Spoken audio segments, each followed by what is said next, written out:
자, 오늘 이제 말씀을 본문으로 돌아가겠습니다. 자, 본문으로 돌아가기 전에 우리가 이 본문을 이해하기 쉽기 위해서 구약 성경을 하나 찾아보겠습니다. 신명기 5장 6절에서 10절이 되겠습니다. 자, 여러분들은 이걸 딱 보면 신명기 5장은 십계명이구나 이런 걸 알게 될 겁니다. 십계명을 찾으려면 신명기 5장을 찾으시면 되겠습니다. 자, 그래서 십계명 1계명을 오늘 보겠습니다. 자, 십계명 중에 1계명입니다. 나는 너를 애굽 땅 종되었던 집에서 인도해낸 네 하나님 여호와라. 같이 읽어볼까요? 6절, 7절. 나 외에는 다른 신들을 내게 둘지 말지니라. 너는 자기를 위하여 새긴 우상을 만들지 말고 위로 하늘에 있는 것이나 아래로 땅에 있는 것이나 땅 및 물속에 있는 것에 어떤 형상도 만들지 말고 그것들에게 절하지 말며 그것들을 섬기지 말라. 나 네 하나님 여호와는 질투하는 하나님이신즉 나를 미워하는 자의 죄를 갚되 아버지로부터 아들에게로 3, 4대까지 이르게 하거니와 나를 사랑하고 내 계명을 지키는 자에게는 1000대까지 은혜를 베푸느니라. 자, 여러분들 이게 1계명입니다. 결론적으로 얘기하면 오직 하나님 한 분만 섬기고 따르고 의지하고 믿어라. 오직 한 분만. 다른 건 안 된다. 어떻습니까, 여러분들? 요즘같이 포스트 모더니즘 시대에는 이게 여러분들 마음에 100% 긍정적으로 다가옵니까, 혹시? 나는 하나님 한 분으로 만족해. 난 다른 거 일체 의지하지 않을 거야. 나는 전적으로 주님 때문에 행복하고 주님 있기 때문에 내 삶의 의미가 있어. 여러분들 그러십니까? 이 1계명이 그런 겁니다. 아주 중요하죠. 우리 주님께서는 우리에게 올인하셨어요. 하나님 삼위일체이신 예수님을 이 땅에 보내셔서 우리를 위해서, 우리 인류를 위해서, 바로 여러분들과 나를 위해서 그냥 죽으셨어요. 그게 하나님이에요. 그냥 모든 것을 다 우리에게 던지신 분이라고요. 근데 여러분들, 우리들은 어느 순간에 교만한 마음이 생기면서 하나님 한 분으로 만족하지 못하는 그런 행동들을 보여요. 그래서 하나님도 사랑하고 이것도 사랑하고 저것도 사랑하고 그런 어느 순간 그렇게 돼버리는 거죠. 바로 오늘 본문에 보면 이스라엘 백성들이 이 비틀거리는 예루살렘이라고 오늘 제목인데 이스라엘이 비틀거리고 있어요. 그러니까 여러분도 한 곳으로 쫙 주님만을 향해서 주님만 보고 가야 되는데 쉽지 않아요. 우리 주변에 매력적인 게 너무 많아. 의지할 만한 게 너무 많아요. 그리고 하나님은 너무 멀리 계신 것 같아요. 그러다 보니까 우리가 하나님만 의지하고 하나님만 믿어야 되는데 어느 순간에 다른 것들을 믿고 따르고 의지하는 그런 일들을 이 예루살렘과 유대인들이 그런 일을 행하고 있었던 것이죠. 여러분들, 우리가 오늘 지금 이 질투하는 하나님에 대해서 조금 얘기를 해보려고 해요. 여러분들, 이 질투라는 것 자체가 참 저도 답답해요. 왜냐하면 이 질투라는 말이 좋은 말이에요, 나쁜 말이에요? 예? 이거 참 어려워요, 이게. 더군다나 여러분들 이 질투라는 말이 그 히브리어로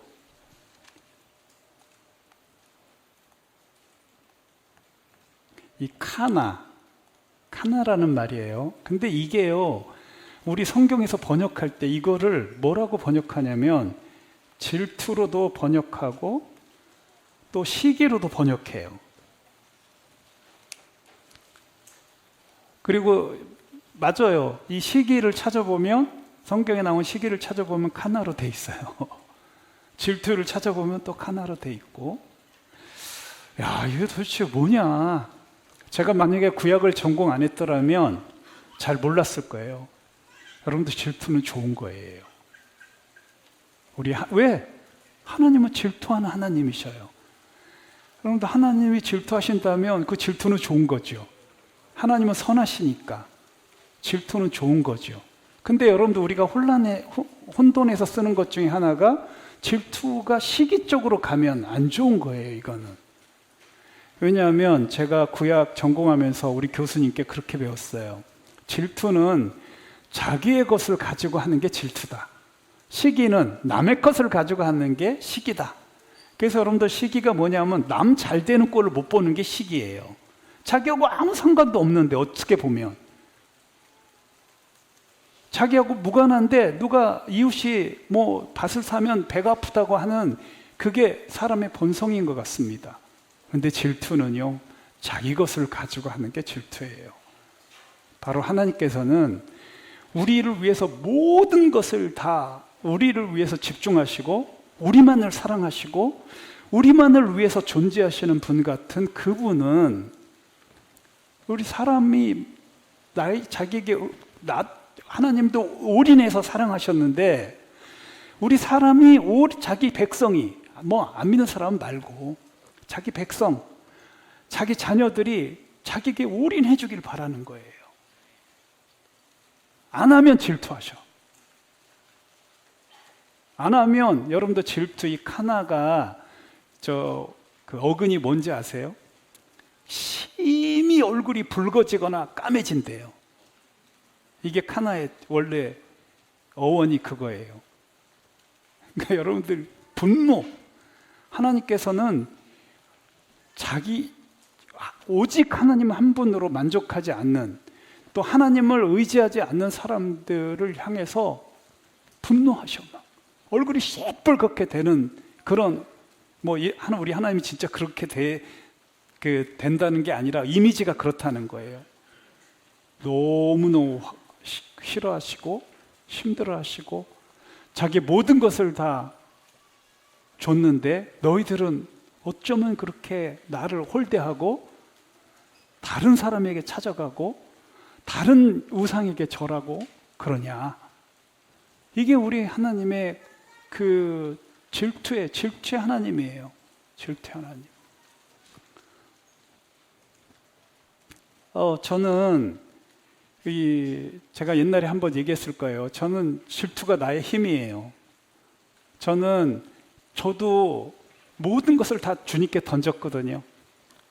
저의 가정, 저의 자녀, 저의 인생, 저의 직업, 저는 여러 가지 저도 나름대로 계획이 있었는데, 그냥 주님께 다 모든 것을 버리고 주님께 갔어요. 오직 주님만 사랑하고 주님 뜻대로 살겠습니다. 저는 주님만이 나의 모든 것입니다라고 제가 던졌어요.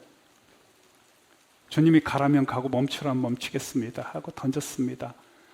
그러다 보니까 저는 질투가 생겼어요. 나보다 더 주님을 더 사랑하는 것 같은 사람들을 향해서 막 죽을 것 같더라고요. 나보다 더 전도 잘하는 사람들 보면, 야, 내가 더 잘해야지, 주님께 더 사랑받아야 되지. 나보다 더 이렇게 헌신하는 사람들 보면 그냥 막 불릴 듯 하는 거예요. 내가 또 나보다 더 제자를 많이 삼는 사람들을 보면, 그 당시에 제 친구가 있었는데 막 제자들이 저보다 더 많은 거예요. 제가 옛날 개척 초기에. 죽을 것 같더라고요. 나도 왜 나는 저 사람이 주님께 더 사랑받는 것 같은 거야. 견딜 수가 없어서. 그래서 더 열심히 전도하고 그 사람보다 더 잘하려고 애를 썼던 기억이 납니다. 지금까지 저의 성장의 모든 동력은 질투였던 것 같아요. 여러분들, 질투는 아주 건전하고 좋은 겁니다. 상대방과 그 건전한 경쟁을 위해서 더 사랑받으려고 하는 게 질투예요. 시기는 저 사람 깔아뭉개고 저 사람 막 그냥 온갖 험담과 모함을 해서 그냥 없애버리고 자기가 주목받으려고 하는 건 시기고, 질투는 선한 경쟁을 통해서 난 저 사람보다 더 사랑받겠다 이런 마음을 하는 게 질투예요. 우리 주님도 질투 하나님이라는 것을 바꿔 생각해 볼까요? 이게 뭔지 아세요? 주님은 우리에게 사랑받고 싶어서 얼마나 애쓰시는지 아세요? 우리 주님께서 우리가 자기를 최고로 사랑해 주기를 바라서 얼마나 우리에게 아주 섬세하게 우리와 함께 하는지 여러분들 아세요? 느껴요 그거? 여러분들 하나님은 사랑받고 싶지 않을 것 같아요? 아니에요. 우리 주님도 우리에게 사랑받고 싶어 하셔요. 그런데 우리는 하나님은 하나님이시니까 사랑받고 싶지 않을 거다 이렇게 생각을 해요. 내가 사랑 안 해도 될 거다 이런 생각을 해요. 내가 좀 무관심해도 될 거다 이렇게 생각을 해요. 전혀 그렇지 않아요. 우리 주님은 여전히 우리하고 사랑의 교제를 하고 싶어 하시고 여전히 질투하기까지 우리를 사랑하셔요. 그런데 오늘 이제 본문에 보면 이스라엘 그렇게 하나님께서 집중하셨던 예루살렘, 유다, 이 사람들이 하는 짓거리를 보세요. 여기 보면 이게 보라, 주 만군의 여호와께서 예루살렘과 유다가 의뢰하며 의지하는 것을 하나님만 의뢰해야 되는데 이 예루살렘, 유다, 특별히 이 사람들은 하나님께서 특별히 사랑하는 그런 사람들이었는데 이 사람들이 어느 순간 하나님만 의뢰하지 않는 거예요. 반마음을 갖기 시작한 거예요. 그가 의지하는 것들이 생기기 시작한 거예요. 그가 하나님 한 분으로만 만족해야 되는데 하나님 한 분으로 만족하지 않고 어느 순간 다른 것으로 만족하기 시작을 한 거예요. 자, 여러분들 그게 뭐냐? 2절에 보면 여기 보면 그가 의지하는 것이 뭐냐? 양식과 그가 의지하는 모든 물, 모든 양식, 모든 물. 이제 먹거리가 많아지면 하나님을 별로 안 찾아. 살만하면요, 그냥 가난할 때는 열심히 주님을 찾다가 이제 어느 정도 살만하면 하나님이 온데간데 없어. 하나님이 좀 귀찮아져. 내가 계속 믿어야 되나 막 이래요. 예루살렘과 유다가 그 짓을 했어요. 그런데 그냥 없애버리겠대요. 하나님께서는 차라리 가난해서 믿는 것이, 가난해서 하나님만 의지하고 하나님을 믿고 하나님을 사랑하는 것이 오히려 그게 더 낫다라고 생각을 하는 거죠. 여러분들 잘 먹고 잘 살다가 지옥 가는 것보다는 여러분들 좀 못 먹고 못 살다가 천국 가는 게 훨 나을까요? 안 나을까요? 그러니까 주님이 그렇게 하셔요. 질투하기까지. 넌 내 사람이다, 내 사랑이다, 네가 지옥 가는 꼴은 못 본다 이거예요, 우리 주님은. 그래서 차라리 네가 지금 이 재산이 없어지더라도 가난하게 된다 할지라도 주님께서는 그냥 속상해 하시면서도 우리를 가난하게 하실 수 있어. 얼마든지 주님께서 우리에게 해로운 건 제거해 버리신다니까. 이렇게 우리가 믿음으로 살지 못할 것 같은 것들이 있으면 제거해 버려요. 그게 사랑이라 사실은. 근데 우리는 그걸 사랑으로 안 받아들이죠. 하나님은 사랑이신데, 하나님이 질투하기까지 우리를 사랑하시는데 말입니다. 자, 그리고 또 이렇게 의지하는 게 뭐냐면 용사, 전사. 이게 여러분들 사람을 의지하는 거거든요. 좀 세 보이는 사람. 또 자기가 이렇게 의지하고 싶은 사람들, 이런 사람들이 있습니다. 제어해버리십니다. 여러분들 재판관, 그 다음에 선지자, 복술자, 장로, 50부장, 귀인, 모사, 정교한 장인과 능란한 요술자들을 그리하실 거다. 여러분들이 만약에 주님만 의뢰하지 않으면 여러분들이 뭔가 이렇게 그분 때문에 위로를 받고 그분 때문에 이렇게 힘이 나고 그런 존재들을 제거해 버리십니다. 여러분들. 여러분들이 너무 남편을 이렇게 의지하잖아요. 그럼 안 되는데, 제거하면. 그건 안 되겠다. 그러면 남편이 쌀쌀맞게 할 수도 있어요. 여러분들 어느 순간 남편이 너무나 사랑스러워 자기가 잘해보려고 했는데 남편이 오늘 그냥 자기 기대를 왕창 깨버릴 수도 있어요.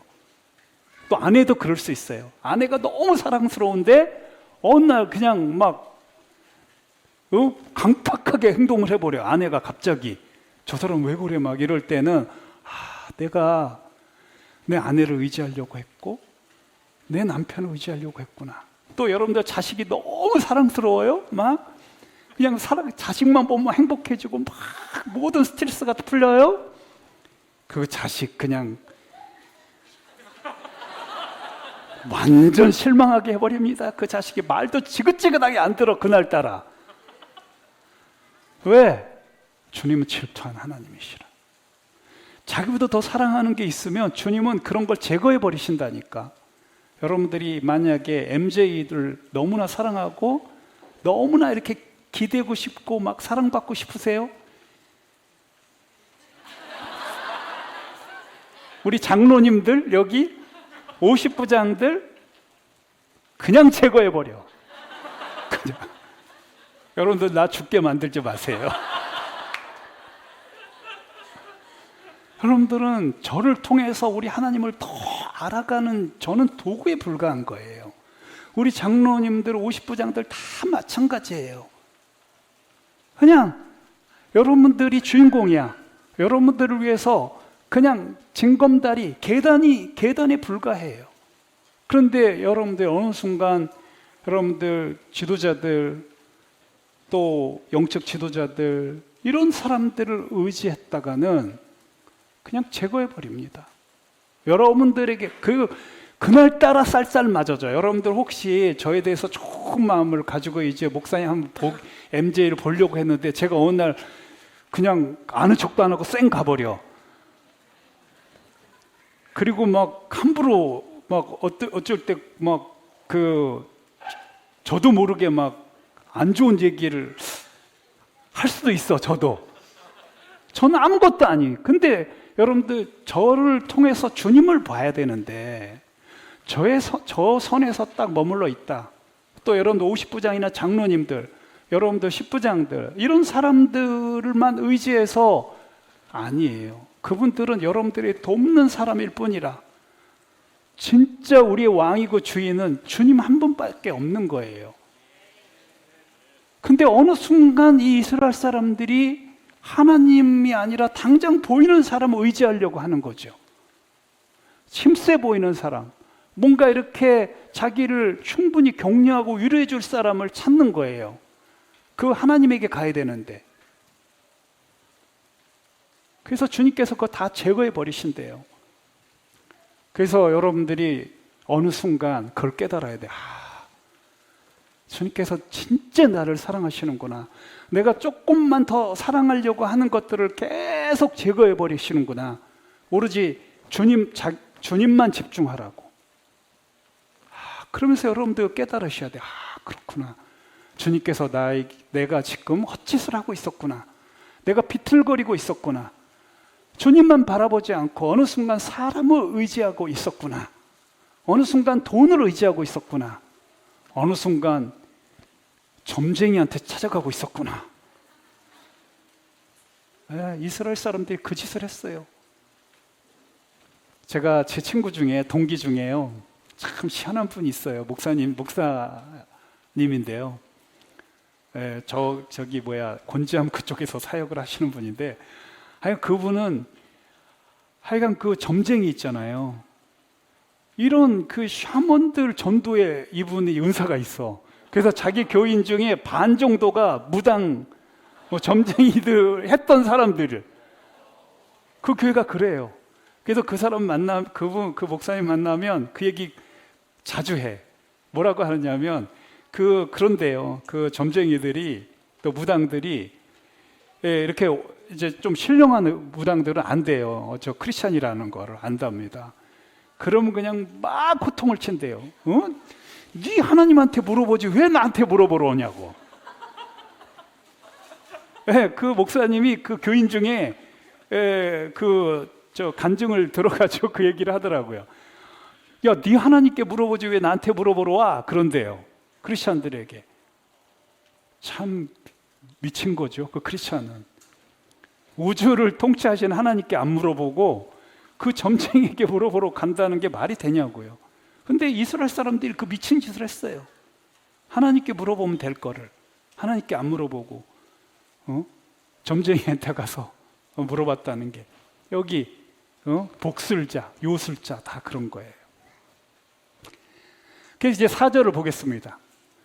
자, 그러면 어떤 결과가, 그런 것들을 제하여 버릴 뿐만 아니라 하나님께서는 이 자기 백성들이 자기만을 의지하지 않으면 하나님께서 내리는 이런 그 분노가 계속 진행되고 있어요. 하나님의 분노. 이게 뭐냐? 또 소년들을 그들의 고관으로 삼으시며 아이들이 그들을 다스리게 하시리라. 이게 무슨 말이냐? 여러분들, 여기서 어린아이는 우리 예수님께서 말씀하신 어린아이가 아닙니다. 예수님께서 어린아이 같이 되라고 했어요. 순수하고 티처블한 그런 특성이 있습니다, 어린아이는. 하지만 어린아이는 지도자가 되기에는 성숙하지 못합니다. 여러분들, 이게 지도자가 된다는 것은 많은 훈련을 통해서 지혜롭게 되고 훈련되어지고 능력이 있어야 지도자가 되는데, 여기 있는 이 어린아이는 지혜가 없는 그냥 순수한, 그리고 이 지도자가 되기에는 어떤 순간에 어리석은 판단하는 그런 것을 얘기합니다. 여기 어린아이는 부정적인 측면이에요. 여러분들이 이제 그 자기가 교만해지고 하나님을 의뢰하지 않으려고 하면요, 사람이 비틀거려져 가지고 이게 분별력이 없어져요. 그래가지고 지혜로운 자를 자기 따라야 되는데 어리석은 자를 따르게 돼. 어린아이 같은 치기 있는 아이들, 그냥 그 비판만 하기 좋아하는 이런 사람들에게 솔깃해져요. 하나님을 의뢰하지 않다 보면 이게 엉뚱한 사람을 의뢰하게 돼. 지혜로운 자를 의뢰하는 게 아니라 지혜롭지 못한 자들을 의뢰하게 돼요. 그들과 함께하게 돼. 그들을 지도자로 삼어. 그들과 같이 망하는 거예요. 그래서 이게 성숙하고 정말 하나님을 닮은, 예수님을 닮으려고 몸부림치는, 하나님만 의뢰하려고 하는 겸손한 자를 따르는 게 아니라 교만한 자를 따르게 돼 있어요. 이게 어린아이 같은 사람을 지도자로 삼으려고 해요. 그들과 끼리끼리 모여요. 신기하죠? 그게 하나님의 저주인지를 모르는 거예요. 하나님의 저주입니다. 하나님만 의지하지 않는 자들, 하나님만 믿지 않는 자들을 향한 하나님의 저주 중에 무서운 거예요. 여러분들은 정말 지혜로운 성숙한 이런 지도자들과 함께 해야 되는데, 자기가 하나님을 의뢰하지 않게 되면 어떤 사람을 의뢰하냐면 어린애 같은 자기에게 자기 입맛에 맞는 사람을 지도자로 삼아요. 자기에게 늘 칭찬 일색, 위로와 힐링 일색, 축복 일색, 이런 사람들만 좋아해. 여러분들 너무 쉽잖아요. 근데 그런 지도자들을 자기 지도자로 삼으려고 해요. 이게 하나님의 불꽃 같은 진노라는 걸 사람들은 몰라요, 잘. 여러분들 어린아이 같은 사람을 자기 지도자로 삼게 되면 되게 편하죠. 싫은 소리 절대 안 할 테니까. 그래서 하나님을 의뢰하지 않고 교만한 자들은 이런 행동들을 하게 돼 있고, 그런 행동들을 하도록 주님이 내버려 두셔요. 하나님께서. 참 슬픈 이야기인데요, 이게. 이스라엘이 망할 대로 망해가는, 예루살렘이 망해가는 그런 과정을 보여주고 있어요. 그래서 5절에도 보면 이제 이런 지도자가 이렇게 엉망이게 되면 여러분들 도덕적인 그 모랄 해저드가 됩니다. 그래서 이 백성이 서로 학대해 이제 자기 소견대로 사니까 교만해서 자기가 하나님인 거야. 그러니까 자기가 막 사람을 학대해도 괜찮은 거야. 성경에 절대로 학대하면 안 되잖아요. 서로 사랑해야 되잖아요. 이웃을 서로 사랑해야 되잖아요. 하나님을 사랑하고 이웃을 내 몸처럼 사랑해야 되는데 여러분들 자기가 자기 욕심을 위해서 자기가 원하는 것을 위해서 학대하고 잔해하고 함부로 막 해요. 상대방 상처 주고 비난하고 막 이런 거를 막 합니다. 사랑이 없어지는 사회가 돼버려요. 어리석은 지도자 밑에 모인 사람들은 절대로 하나 될 수가 없어요. 서로 싫어하고 욕합니다. 겉으로는 친한 척할지 몰라도 속으로는 서로 더 욕하고 그냥 그렇습니다. 선한 게 나올 수가 없어요. 그리고 보시면 아이가 노인에게, 그러니까 여러분들 이거 참 걱정이 많이 됩니다. 우리 장로들을 공경하라고 돼 있잖아요. 성경에는 베드로 전서에 보면 장로는 거기에 보면 엘더예요. 엘더. 그러니까 자기보다 성숙하고 나이가 많은 분들을 공경하는 분위기가 없어졌다. 노인이 살 수 없는 나라가 됐다. 그거는 이제 그 사회는 정말로 심각하게 골마 터진 그런 사회라고 보면 됩니다. 성숙한 자가 학대받고 또 연장자 또 지혜로운 자들이 만약에 설 자리가 없어진다면, 그래서 여기 보면 비천한 자가 존귀한 자에게 교만해 함부로 대해 막 존귀한 자들을 향해서 막 학대를 하고 판단하고 지적하고 막 이런 일들이 벌어져요. 여러분들 이 이스라엘이 그랬습니다. 그 당시 하나님께서 그렇게 하나님을 의지하지 않으면 하나님께서 진노하셔서 그런 식으로 내버려 둬버리는 거예요. 이렇게 타락할 대로 타락되어지는 사회가 돼버려요. 어느 순간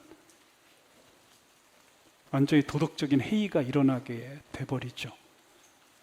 여러분들 존귀한 자들이 존귀함을 받지 못하고 지혜로운 자들이 설 수 없는 그런 나라가 되고 그런 사회가 됩니다. 그런 교회가 됩니다. 그래서 계속 보세요. 그러면 7절에 보면 이제 보세요.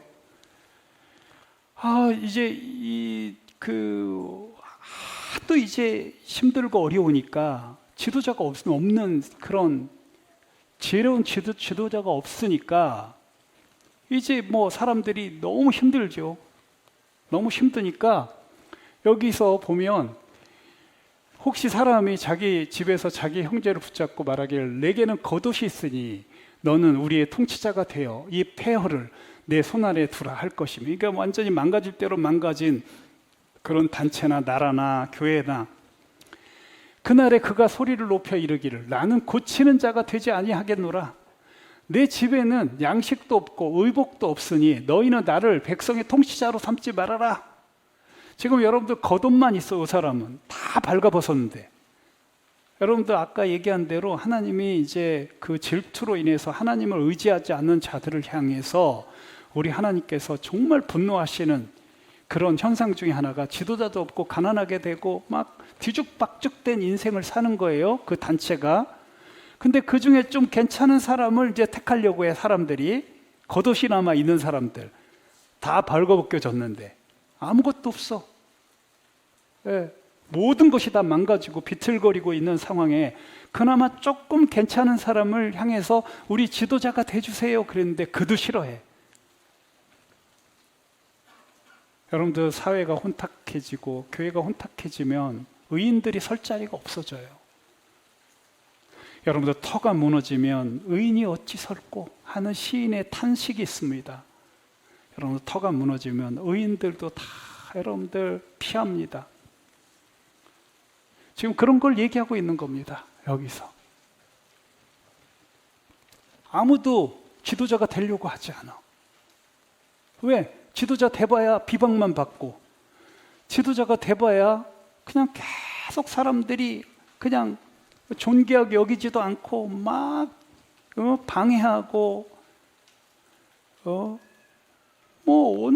거짓말로 수없이 비방을 하니까 거기에 누가 지도자가 되려고 하겠어요?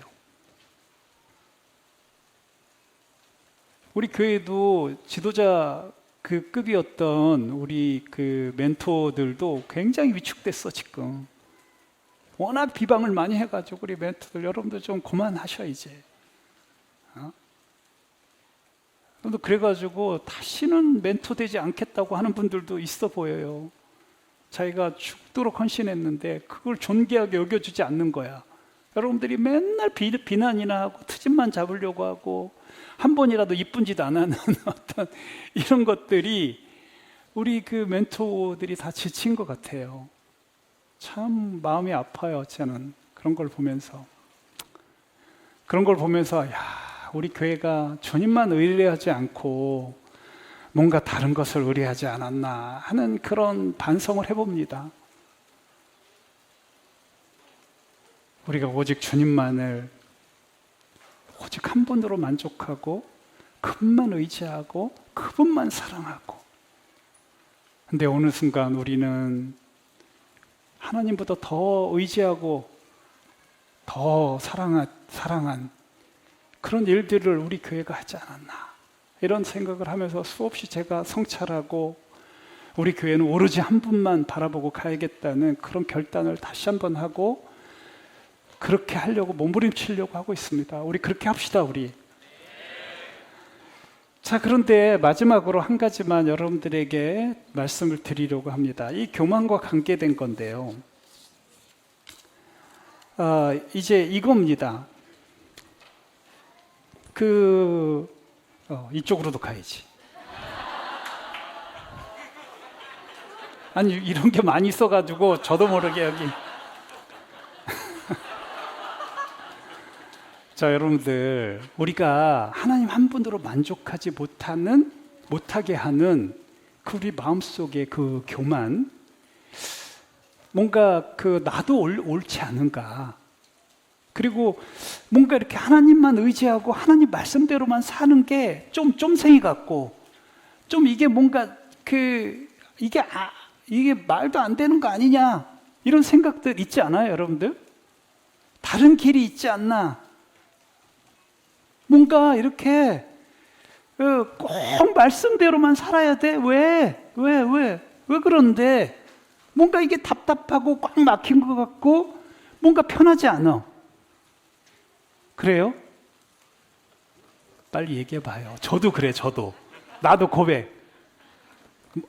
뭔가 이렇게 좀 답답한 사람, 너무 꽉 막힌 사람 같지 않나? 그래서 그냥 다른 진리, 다른 요즘 잘 나가는 사람들의 그런 말, 이런 것도 좀 참고도 하고 그래야 되는 거 아니야? 우리가 왜 꼭 말씀대로만 살아야 돼? 왜? 이게 이제 사실 교만이거든요, 이게. 근데 이게요, 은근히 먹히잖아요. 저도 옛날에 그런 생각 많이 했어요. 왜 이렇게, 그냥 제 멘토가 계속 말씀대로 살래. 오직 말씀으로, 오직 믿음으로, 오직 기록된 말씀으로만. 이 성경 한 권 이거 가지고 이게 뭐야 이게, 막 이런 생각을 한 적이 있었어요. 뭔가 이렇게 돌떨어진 것 같고 사회에 뒤떨어지는 것 같고, 뭔가 이렇게 다른 사람들 막 새로운 정보들 막 얘기하면 나는 계속 성경만 생각하고 있고 왜 뭐야 이게 뭐야? 여러분들 안심하십시오. 제가 오늘 소개드리는 이 말씀을 보시고 안심하십시오. 요한복음 8장을 보겠습니다. 여러분들 이런 이야기가 요한복음 계속 나와요. 요한복음에 여러 번 이런 비슷한 얘기를 해요. 자, 보겠어요. 한번 읽어보겠습니다. 자, 시작. 내가 너에게 대하여 말하고 판단할 것이 많으나 나를 보내신 이가 참되심에 내가 그에게 들은 그것을 세상에 말하노라. 자, 여러분들 한 번 더. 27절 시작. 그들은 아버지를 가리켜 말씀하신 줄을 깨닫지 못하더라. 이에 예수께서 이르시되 너희가 인자를 든 후에 내가 그인 줄 알고 또 내가 스스로 아무것도 하지 아니하고 오직 아버지께서 가르치신 대로 이런 것을 말하는 줄로 알리라. 여러분들, 예수님 같이 그 뛰어난 독생자 예수 그리스도도 아버지 말씀하신 그대로만 살았어요. 그대로만. 여러분들 이걸 믿으셔야 돼.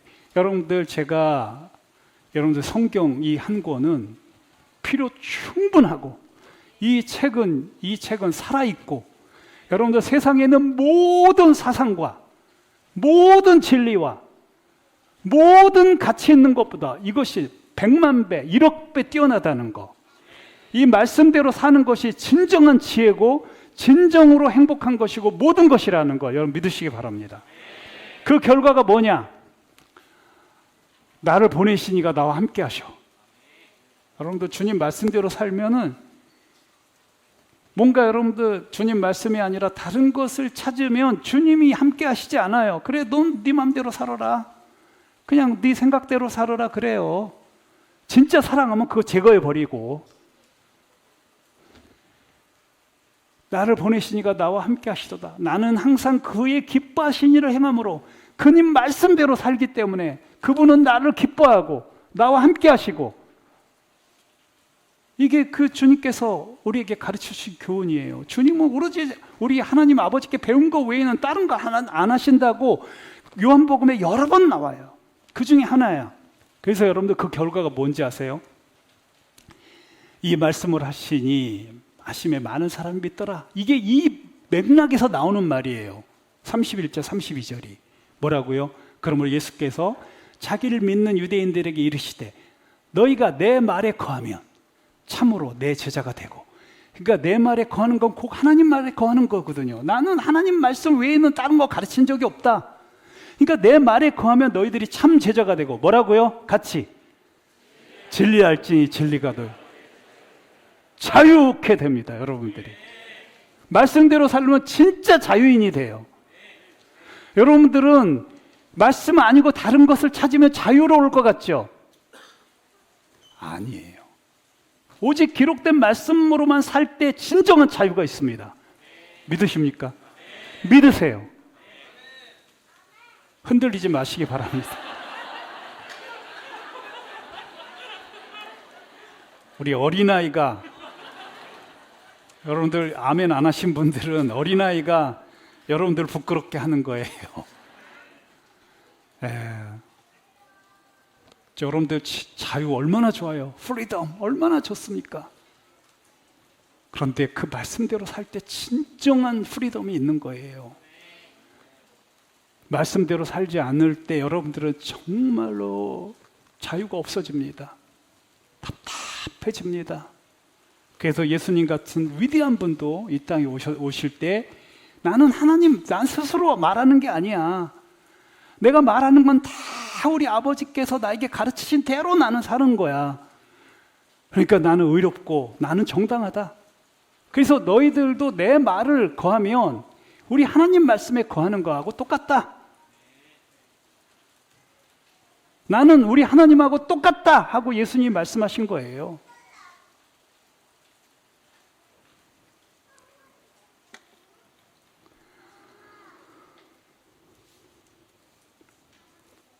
주님만 의뢰하세요. 그냥 북한 뭐라 그래 주님 말씀대로 사세요. 편식하지 마시고. 사람이 떡으로만 살 것이 아니라 뭐라고요?